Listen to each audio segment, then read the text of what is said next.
Hello साथियों, कैसे हैं आप। मैं आप सभी का वेलकम करता हूं आपके अपने YouTube channel career computer academy में। कल की क्लास में हमने आईटी एंड आईटीज़ के बारे में स्टडी करी थी। अब हम आज क्या आगे के टॉपिक के बारे में यहाँ पे चर्चा करेंगे, information technology in build service. तो आप सभी हमारे इस चैनल को सब्सक्राइब करें, लाइक करें एंड शेयर करना न भूलें। तो लीजिए अब हम शुरू करते हैं हमारी आज की क्लासेस। तो आप सभी हमारे साथ वीडियो के लास्ट तक ज़रूर बने रहें। आज के सुविचार से हम हमारी क्लासेस शुरू करते हैं। देखते हैं क्या है हमारा आज का सुविचार। शिक्षा स्वतंत्रता के सुनहरे दरवाजे को खोलने की कुंजी है। ओबियसली एजुकेशन के थ्रू ही हम हमारी लाइफ को आगे बढ़ा सकते हैं और हमारी लाइफ के हर दरवाजे को खोल सकते हैं। चलिए इसी के साथ में हम हमारे आज के टॉपिक्स के बारे में चर्चा करते हैं। आप सभी को आईटी एंड आईटीज़ का फुल फॉर्म भी पता होना चाहिए, information technology and information technology in build services. इसी के बारे में हम यहाँ पे चर्चा करेंगे कि क्या होती है इंफॉर्मेशन टेक्नोलॉजी, क्या होती है, इसके अंदर क्या क्या होता है और क्या नहीं होता है। वह हर चीज़ जो टेक्नोलॉजी के थ्रू बनाई गई है, टेक्नोलॉजी के थ्रू यूज़ की गई है, वह इंफॉर्मेशन टेक्नोलॉजी के अंतर्गत आती है। यहाँ पे देखते हैं आज का हमारा टॉपिक, वही हमारा चैप्टर फर्स्ट यहाँ पे कंटिन्यू चल रहा है। चैप्टर फर्स्ट का आज का जो न्यू टॉपिक है, information technology and information technology in builds services. इसी के साथ हम आगे का देखते हैं।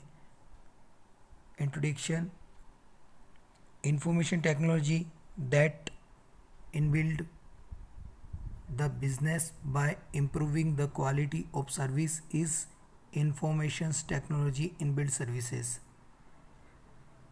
यहाँ पे क्या बताया गया है कि जो आपकी इंफॉर्मेशन टेक्नोलॉजी है उसकी क्वालिटी में किस तरीके से सुधार करके हम हमारे कार्य को अच्छा बना सकते हैं।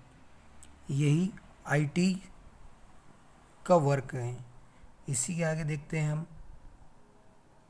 क्या बता रहा है ये कि सूचना प्रौद्योगिकी जो सेवा की गुणवत्ता में सुधार करके व्यवसाय को सक्षम बनाती है, वह सूचना प्रौद्योगिकी सक्षम सेवाएं हैं।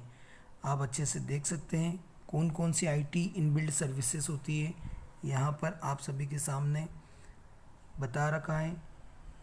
ESO, engineering service outsourcing, business process outsourcing, BPO, LPO, legal process outsourcing and KPO, knowledge process outsourcing.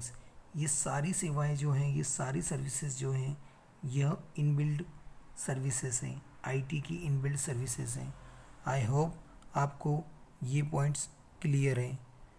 Next points पे चलते हैं। नेक्स्ट पॉइंट्स है आपका IT is also called web inbuilt services, remote services that cover the entire operations which exploit information technologies for improving the efficiency of an organizations। मतलब क्या है यहाँ पे इसका कि जो आईटीज़ है वो आपकी वेब की जो सेवाएं हैं, वेब की जो सर्विसेज हैं, उसे दूर बैठे भी दूर एक व्यक्ति अगर दूर बैठा है तो उसे वहाँ से भी कम्युनिकेट कर सकती है और उसकी इफ़िशेंसी को बढ़ा सकती है। देखते हैं इसके आगे हम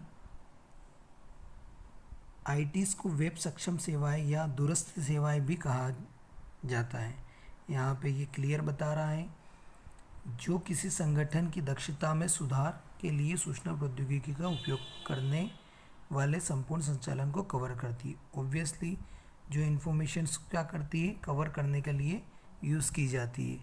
यहाँ पे आप देख सकते हैं कि किस तरीके से हम अगर एक यहाँ से हम हज़ारों किलोमीटर दूर भी बैठे हैं तो आईटीज़ की हेल्प से हम किसी पर्सन से टॉकिंग कर सकते हैं, अपनी बात उसको आसानी से भेज सकते हैं।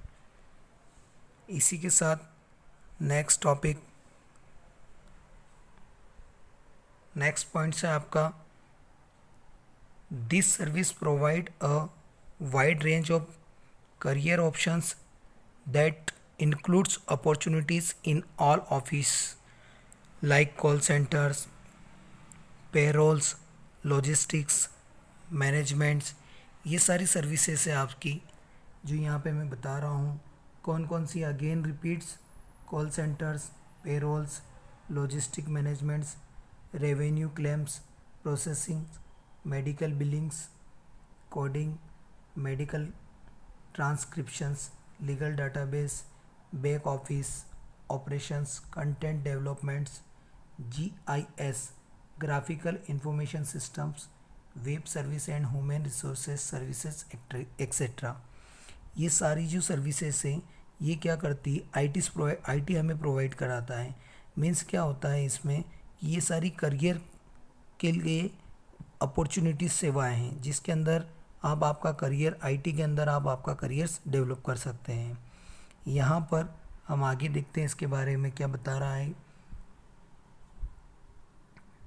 ये सेवाएं करियर विकल्पों को एक विस्तृत श्रृंखला प्रदान करती हैं जिसमें कॉल सेंटर, पेरोल, लॉजिस्टिक प्रबंधन, राजस्व दावा प्रसंस्करण, मेडिकल बिलिंग, कोडिंग, मेडिकल ट्रांसक्रिप्शंस, कानूनी डेटाबेस, बैक ऑफिस संचालन, सामग्री विकास, जीआईएस, भौगोलिक जानकारी जैसे सभी कार्यालयों में अवसर शामिल हैं। सिस्टम, वेब सेवाएं और मानव संसाधन सेवाएं आदि, ये सारी चीज़ें इसके अंदर आती हैं। यहाँ पे मैं आप सभी को ये सारी सर्विसेज के बारे में इंफॉर्मेशन देने जा रहा हूँ। अच्छे से आप लोग इसको सी करिएगा।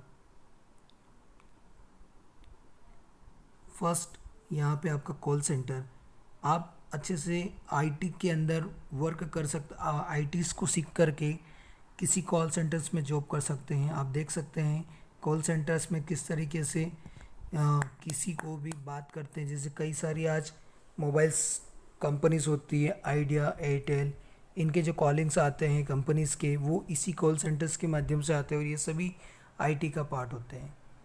नेक्स्ट है आपका मेडिकल बिलिंग। मेडिकल बिलिंग्स के अंदर कई तरीके से जो बिलिंग्स होते हैं, जो बिलिंग्स पे होते हैं, जो मेडिकल फील्ड्स होती है, एक्सपर्ट बिलिंग होते हैं, इसके अंदर मेडिकल बिलिंग्स होते हैं टेक्नोलॉजीज़ के थ्रू। ये सारी चीज़ें मेडिकल बिलिंग होती है और ये सारी चीज़ें भी आईटी के थ्रू ही होती है। आईटी के अंदर पूरा डिजिटल रूप से ही वर्क किया जाता है। सपोज़ कंप्यूटर्स के थ्रू बिलिंग हुआ, मोबाइल्स के थ्रू बिलिंग हुआ, ये सारी चीज़ें आती है इसके अंदर। आई होप कि आपको मेरी ये क्लासेस समझ में आ रही होगी। Next topic, back office operations. Back office operations में क्या होता है कि जो भी हम वर्क करते हैं ऑफिस के अंदर या कहीं पर भी, वो बैक ऑफिस ऑपरेशंस के अंदर इंक्लूड्स रहता है। Next, GIS, graphical information systems. Graphical information systems में आप सभी यहाँ पे देख सकते हैं कि ये एक ग्राफिकल्स इंफॉर्मेशन सिस्टम्स का एक इमेज शो है जहाँ पे ये पूरे अर्थ के बारे में यहाँ पे जो इंफॉर्मेशंस प्रोवाइड हो रही है आपको, वो यहाँ शो की गई है। आप एक और स्ट्रक्चर्स इसका ये यहाँ पर देख सकते हैं। इस स्ट्रक्चर में आपको पूरा क्लियर हो जाएगा। आप देख सकते हैं कि किस तरीके से इंफॉर्मेशन डेवलप होती गई। पहले एक नॉर्मल एरिया था जो बढ़ते गया और एक अच्छे से स्ट्रक्चर के रूप में डेवलप हो गया। तो ये है आपका जीआईएस सिस्टम्स।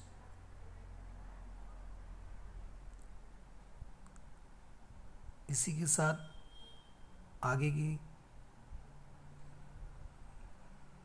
लाइन पे चलते हैं। यहाँ पे आपको क्या बता रखा है, अच्छे से देखिएगा आप सभी कि ITs is defined as outsourcing of process that can be inbuilt with information technology and covered diverse areas like finance, HR, administrations, healthcare, telecommunication, manufacturing, etc. Means इसमें क्या है कि आईटीज़ के अंदर भी कई ऐसी सेक्टर्स होते हैं जहाँ पे जो आउटसोर्सिंग के रूप में भी डिफाइन किए गए हैं, जिसमें क्या होता है, जिन्हें आईटीज़ के साथ में मिलाया गया है और इनके अंदर जो है वो आपका finance, administrations, medicals and etcetera etcetera कई सारे सेक्टर्स आपके मैन्युफैक्चरिंग सेक्टर्स इंक्लूड रहते हैं। यहाँ पे आपको अच्छे से एक्सप्लेन किया गया है। आईटीज़ को उन सभी प्रक्रियाओं के आउटसोर्सिंग के रूप में परिभाषित किया गया है जिन्हें सूचना प्रौद्योगिकी के साथ सक्षम किया जा सकता है, और इसमें वित्त मंत्रालय, वित्त, मानव संसाधन, प्रशासन, स्वास्थ्य देखभाल, दूरसंचार, विनिमय, विनिर्माण आदि जैसे विविध क्षेत्र शामिल हैं। ये सारी ऑर्गेनाइजेशंस इसके अंदर इंक्लूड्स रहती हैं। यहाँ पे हम वन बाय वन एरियाज़ को शो कर रहे हैं कि फाइनेंस एरिया कैसा रहता है। आप देख पाएंगे ये जो टॉपिक्स था, इस टॉपिक्स के अंदर आपके लिए मैंने यहाँ पे एनिमेशंस के थ्रू कुछ बनाया है। ये कुछ पैम्पलेट बनाई हैं जो आपको समझ में आएगी। आप देख सकते हैं फाइनेंस एरिया में कैसे बता रखा है कि जहाँ पर हमें फाइनेंस एरिया शो होता है, जहाँ पर सपोज़ बैंकिंग सेक्टर हुआ, मार्केटिंग सेक्टर हुआ, ये सारे फाइनेंस एरियाज़ के अंदर आते हैं और ये सारी चीज़ें इनबिल्ड आईटीज़ के अंदर इंक्लूडिंग रहती है। सेकंड जो आपका बताया था health care area, health care area भी आपकी आईटीज़ के अंदर रहता है, जिसमें यहाँ पर आपको बताया गया है कि किसी की भी हेल्थ की इंफॉर्मेशंस को भी लेने के लिए किस तरीके से इस इमेज के थ्रू आपको क्लियर हो रहा होगा, इस जीआईएफ इमेज के थ्रू, कि किस तरीके से आईटीज़ ने यहाँ पर भी अपना वर्क किया है। यहाँ पे जो डिजिटल मशीनरीज लगी रहती हैं पेशेंट्स की पूरे मेडिकल चेकअप के लिए, वो भी आईटीज़ के अंदर ही आती हैं। इसी के साथ में नेक्स्ट है आपका मैन्युफैक्चरिंग एरिया। आप देख सकते हैं यहाँ पे कुछ मशीनरीज है जिसमें मानव की ज़रूरत न होते हुए हर वर्क को बड़ी आसानी से यही हैंडल कर रही हैं। आप बड़े अच्छे से देख सकते हैं किस तरीके से ये मशीन एक एक पार्ट्स को लेकर के उसे असेंबल कर रही है। कई सारी जो ऑटो इंडस्ट्रीज़ होती है, उन ऑटो इंडस्ट्रीज़ के अंदर सारा वर्क मशीन्स के थ्रू ही होता है, तभी सारी गाड़ीज़ वगैरह जो है वो कम समय में रेडी हो पाती है और मैन्युफैक्चरिंग के लिए बाहर निकलती है। आई होप आपको मेरी ये क्लासेस समझ में आई होगी। अगर आपको ये क्लासेस समझ में आई हैं तो आप चैनल को लाइक एंड सब्सक्राइब करना ना भूलें। तो कल की क्लास में हम फिर नेक्स्ट टॉपिक के साथ ज़रूर मिलेंगे। तब तक के लिए take care, bye bye and thank you watching this video.